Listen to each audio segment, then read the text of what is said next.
सोचिए, एक सुबह अचानक कोई दरवाजा खटखटाए और आपसे पूछे, क्या आप इस देश के नागरिक हैं?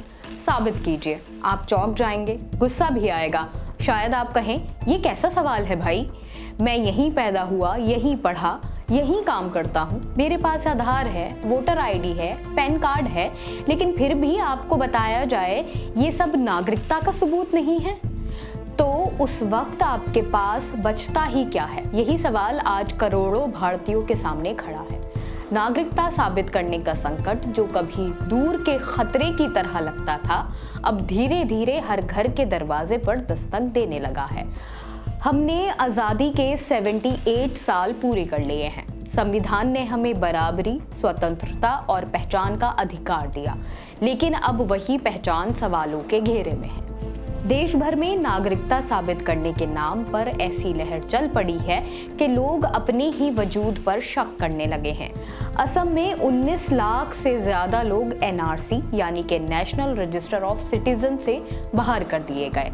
बिहार में 65 लाख नाम वोटर लिस्ट से हटा दिए गए।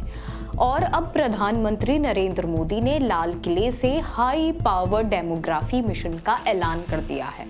सरकार कहती है कि ये मिशन घुसपैठियों के खिलाफ है, लेकिन असल में इसका असर किस पर पड़ेगा? शायद आम जनता पर ही। 15 अगस्त को प्रधानमंत्री नरेंद्र मोदी ने कहा, देश की डेमोग्राफी बदलने की साजिश हो रही है। घुसपैठिए हमारी बहनों और बेटियों को निशाना बना रहे हैं, हमारी नौकरियां छीन रहे हैं, ये बर्दाश्त नहीं होगा। लेकिन जरा सोचिए, ये घुसपैठिए हैं कौन? सरकार साफ साफ नाम नहीं लेती, दस्तावेजों की लिस्ट नहीं देती, लेकिन पूरे देश के करोड़ों लोगों को शक की नजरों से देखना शुरू कर देती है। गृह मंत्री अमित शाह पहले ही कह चुके हैं कि एनआरसी पूरे देश में लागू होगा। मोदी जी ने एनआरसी लाकर घुसपैठियों को देश के बाहर करने की योजना। मुझे बताओ पश्चिमी यूपी वालों, एक घुसपैठिए जो घुसते हैं उनको देश से बाहर करना चाहिए या नहीं करना चाहिए? करना चाहिए या नहीं करना चाहिए? यानी आज ये सवाल सिर्फ असम या बिहार तक सीमित नहीं है। आने वाले समय में हर राज्य, हर गली, हर मोहल्ले तक पहुंचेगा। अब सवाल आता है, नागरिकता साबित करने के लिए कौन से कागज दिखाने होंगे?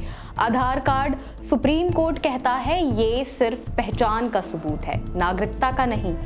वोटर आईडी कार्ड, चुनाव आयोग कहता है ये भी नागरिकता का सबूत नहीं है। पैन कार्ड, ये टैक्स पहचान है लेकिन नागरिकता का सबूत नहीं है। तो आखिर क्या बचेगा? सरकार कहती है जन्म प्रमाण पत्र या पासपोर्ट, लेकिन हकीकत ये है भारत में सिर्फ 62% बच्चों के पास जन्म प्रमाण पत्र है। गरीब परिवारों में ये आंकड़ा 40% तक गिर जाता है। और पासपोर्ट, संसद में दिए गए आंकड़ों के मुताबिक सिर्फ 6.5% भारतीयों के पास पासपोर्ट है। यानी अगर इन दोनों को ही असली सबूत मान लिया जाए तो करोड़ों लोग बेनागरिक बना दिए जाएंगे। अब आइए उन कहानियों की तरफ जिनसे देश भर के लोग गुजर रहे हैं। कोई मजदूर हफ्तों की मेहनत छोड़कर पुराने कागज ढूंढ रहा है। कोई बूढ़ा शख्स जिसे कभी जन्म प्रमाण पत्र की जरूरत ही नहीं पड़ी, अब अदालतों और सरकारी दफ्तरों के चक्कर लगा रहा है। औरतें जिनके नाम शादी के बाद बदल दिए गए, वो साबित ही नहीं कर पा रही हैं कि दोनों नामों में वही हैं।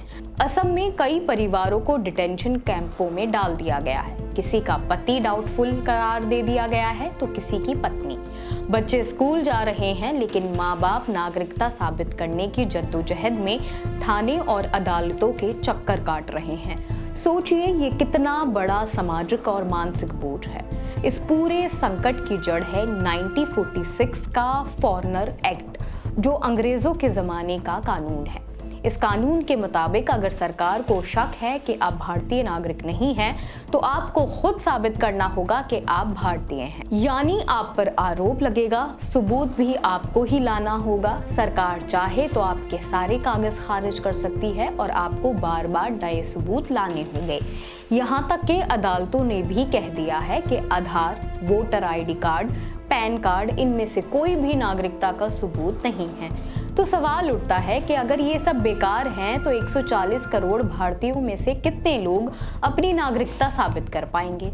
याद कीजिए 2016 का वक्त, जब नोटबंदी हुई थी, जब घंटों लोग लाइनों में लग कर खड़े हुए। 2020 का कोविड लॉकडाउन, जब लाखों मजदूर पैदल ही सैकड़ों किलोमीटर चल पड़े। अब वैसा ही संकट नागरिकता साबित करने के नाम पर आने वाला है। लोग सरकारी दफ्तरों की कतारों में लगेंगे, कागज ढूंढने के लिए गांव-गांव भागेंगे। किसी का नाम लिस्ट से कटेगा, किसी को घुसपैठिया कह दिया जाएगा। ये सिर्फ कागजी प्रक्रिया नहीं होगी, ये करोड़ों लोगों की जिंदगी और पहचान को छीन लेने वाली प्रक्रिया होगी। भारत की आबादी 140 करोड़ से ज्यादा है। इसमें करीब 38% लोग गरीबी रेखा के आसपास या नीचे रहते हैं। लाखों परिवारों के पास जमीन के कागज, जन्म प्रमाण पत्र या पुराने दस्तावेज है ही नहीं। NFHS 4 का सर्वे बताता है कि शहरी इलाकों में सिर्फ 77% बच्चों के पास जन्म प्रमाण पत्र है, जबकि ग्रामीण इलाकों में 56% ही है। इसका मतलब साफ है, अगर नागरिकता साबित करने के लिए जन्म प्रमाण पत्र या पासपोर्ट ही मुख्य दस्तावेज बना दिए जाएं, तो करोड़ों भारतीय अपनी पहचान खो देंगे। आज सवाल सिर्फ कागजों का नहीं है, सवाल हमारी आज़ादी, हमारी पहचान और हमारे वजूद का है। क्या हम हर बार सरकार को अपनी वफादारी साबित करेंगे? क्या हमें बार बार ये बताना पड़ेगा कि हम इसी मिट्टी से जुड़े हैं, यहीं पैदा हुए, यहीं जिए और यहीं मरेंगे? ये लड़ाई सिर्फ किसी एक धर्म, एक राज्य या एक नागरिक तबके की नहीं है। ये लड़ाई हर भारतीय की है, चाहे उसके पास कागज हो या ना हो। देशभक्ति कागजों से साबित नहीं होती। देशभक्ति साबित होती है उस मेहनत कश से जो खेतों में अन्न उगाता है, उस मजदूर से जो शहर खड़ा करता है, उस माँ से जो अपने बच्चे को हिंदुस्तान की कहानियां सुनाती है। लेकिन नए भारत में इन सब से ज्यादा वजनदार हो गया है एक कागज का टुकड़ा। अगर हम चुप रहे तो आने वाली पीढ़ियां हमें माफ नहीं करेंगी, क्योंकि नागरिकता का सवाल सिर्फ आज का नहीं है, ये हमारे कल, हमारी पहचान और हमारे अस्तित्व का सवाल है। आपका इस मुद्दे पर क्या सोचना है, हमें बताएं और ऐसी ही और खबरें देखने के लिए जुड़े रहिए ऑब्जर्वर पोस्ट के साथ। शुक्रिया।